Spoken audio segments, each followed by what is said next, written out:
The Next Level Rap Star សូមប្រកាសពីការបោះឆ្នោតលើជ័យលាភី Fan Favorite Vote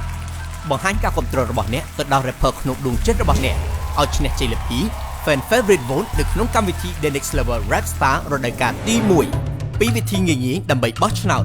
វិធីទី1ការបោះឆ្នោតតាមរយៈ Telegram លោកអ្នកគ្រាន់តែ scan QR code នៅលើអេក្រង់បន្ទាប់មកធ្វើតាមការណែនាំនៅក្នុង vote វិធីទី2ការបោះឆ្នោតតាមរយៈការផ្ញើសារ SMS អតិថិជនដែលប្រើប្រាស់ប្រព័ន្ធ SafeCard អាចធ្វើការបោះឆ្នោតដោយវាយលេខសម្គាល់របស់បេក្ខជនដែលអ្នកចូលចិត្តបំផុតរួចផ្ញើទៅកាន់លេខ1690 Chris Diva មានលេខសម្គាល់ FF1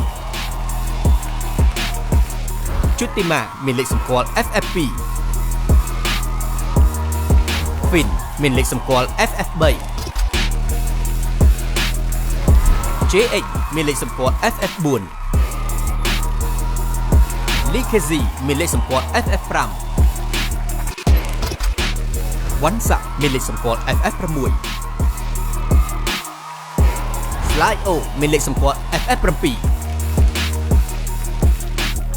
Titui មានលេខសម្គាល់ FF8 Yang JX មានលេខសម្គាល់ FF9